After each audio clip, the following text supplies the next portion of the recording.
I'm Rick Green. I cover the Capitol for the Oklahoman and News OK. And I'm here today with two Oklahoma Highway Patrol troopers, Lieutenant John Vincent and Captain Paul Timmons. And we're here to talk about what's going to be happening this Sunday in terms of a new law involving texting while driving. Captain, tell me a little bit about what's going to change Sunday and what the new law is all about. Okay. The law actually goes into effect 12:01 Saturday night, which is Sunday morning, and it becomes a primary stop so that if you're observed by law enforcement while you're using the phone to compose a text, send a text, or read a text, you can be stopped and cited up to a $100 fine for it. And if you are using a hands-free device, is that allowed? Yes, it is allowed. But you know, it depends if you're making a call or taking a call. You know, this law deals with messages, electronic messages, sending and receiving text messages. But if you're using that hands-free device to make a phone call, that's different. And there are some exceptions to the law to be able to use your phone while the vehicle's in motion. Say, for instance, you drive up on the scene of a crash and you're trying to contact first responders, or you have a medical emergency and you need to call a doctor or something like that. So there are exceptions to the law for those purposes, you know, to contact public safety officials. Can you use a phone just like a phone without doing any messaging, but just call somebody on the phone? The way the law is written, you can. I mean, this law specifically deals with the use of the phone to send, receive, compose text messages. But if you're making a phone call, you know, and that's the thing. If you're stopped and you're using a cell phone to make a call, receive a call, whatever, you know, you're still distracted. So you may have another violation that an officer can stop you for, because your attention is diverted from the task at hand, which is driving. And you know, if you're observed by law enforcement, you know, and there's a violation, there's a possibility you get stopped and cited for whatever that violation is. What if you're at a stoplight? Right. And that question comes up a lot. You know, like I said, the way the law is written, the vehicle has to be in motion. So I'm sure people are going to try to find, you know, different reasons when they're sitting at a stoplight or stop sign to look at their messages, whatever. But then you create a situation where, you know, you're the only guy sitting there. The lights changed, and you know, you got traffic behind you. People are honking horns at you, maybe waving at you, whatever, you know. And if you sit there to check messages, send messages, whatever, it creates a hazard as well. Lieutenant, have you seen, just in your regular patrolling, people doing a lot of texting? Is this something that's very prevalent on the roads today? It is. There is quite a few people that do it. Definitely from when I first started driving. Shortly after that was the invention of the cell phone. And of course, over the years, more and more people feel the convenience or safety of having that cell phone with them. Well, what they deem as safe nowadays, or the reason they got it was for safety reasons, is really one of the main reasons why we have these inattentive driving collisions.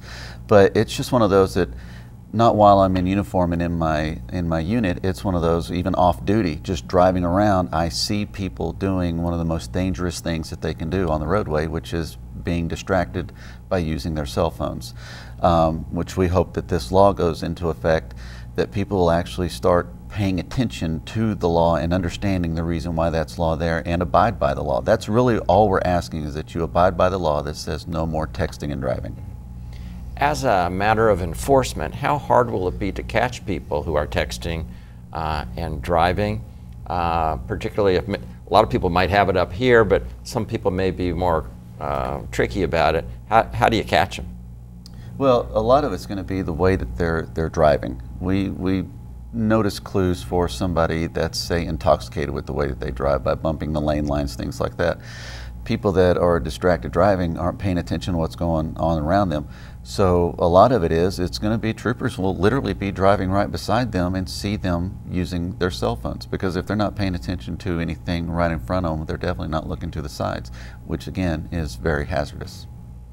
Captain, will it be a judgment call in some cases as to who to pull over, and even once they are pulled over, what to do at that point? Well, I think that law enforcement is going to have to use some discretion on you know, when they write citations and when they do warnings. You know, every situation is going to vary a little bit. I mean, as Lieutenant Vincent said, I mean, sometimes it's quite obvious, you know. Other situations may not be as obvious. But yeah, there's going to have to be some discretion and good judgment. Have either of you ever come on onto a scene, an accident scene, where texting was involved in a causation factor for the accident? Oh yeah, definitely. Definitely. Captain Timmons, just during this last winter, was involved, right. Where he was struck from the rear from a young lady that was texting and driving. Mm-hmm. And we already have a law on distracted driving, which no matter what you're doing, if you're eating or reaching for something or using your phone in a way that is distracting you from the important job of driving the vehicle, you could be ticketed for that as well. That's correct. You know, our commissioner said it yesterday that when you get a license to drive in the state of Oklahoma, it's not a right, it's a privilege. And our hope is that people will respect that and abide by the law, and help make the roads safer for everyone that uses the road. So, you know, we intend to aggressively enforce the new law, and we spent the last at least 2 months trying to educate people that it's coming, and now the day is finally here. So it's time for enforcement now. There's no grace period. If they're out there texting and you see them, you'll pull them over. Oh, yeah, absolutely, absolutely. And like Lieutenant Vincent said, you know, I drive an unmarked vehicle to work every day, and you know, I pass at least 4 or 5 vehicles every day that, you know, they've got the phone here, sending and receiving messages. So I see it all the time. And a lot of people have these apps that use GPS technology for directions and how to get places. Is that allowed under this? Yeah. Again, you know, it's one of those deals where law enforcement has to use good judgment and discretion. You know, if a person is using the GPS on the phone, they can always use the earbuds to listen to the directions that way. That way they don't have to look at the phone to see the directions on the screen. I mean, you can listen through the earbuds.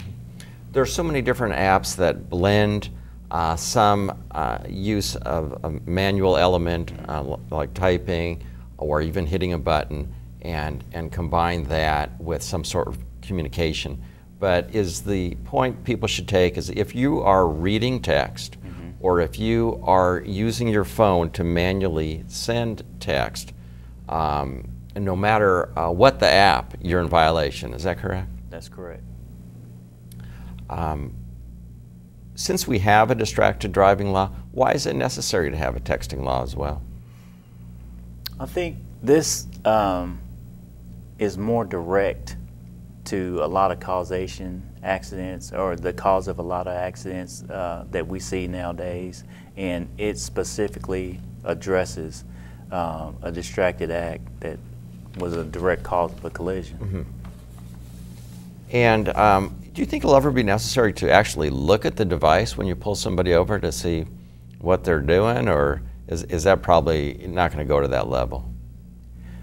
I would say there'd probably be instances, you know, depending on the situation, and you know, there's a legal way to do it, to get it done, and you know, if it's a situation to one of our troopers that's involved, you know, as far as the collision investigation, I mean, there's certain protocols that they have to follow to be able to do that.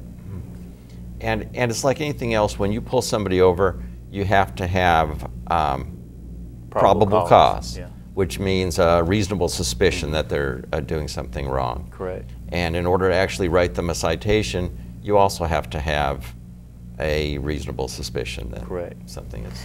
And generally speaking, when you say, I mean, if a trooper makes a stop, he's got probable cause to make that stop. And that allows him to investigate further, ask questions, you know, and make a decision based on the information that's in front of him.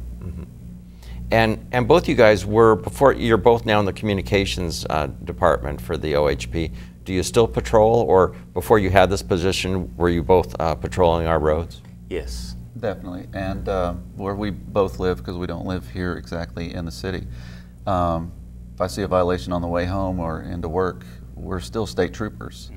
And we swore years ago to uphold the law, and that's what we do all the time. Just because we're in communications doesn't mean that we don't do our initial job, which is serving and protecting the great state of Oklahoma. Thank you very much. Appreciate you guys coming in today. Thanks for having me. Appreciate it. Thanks.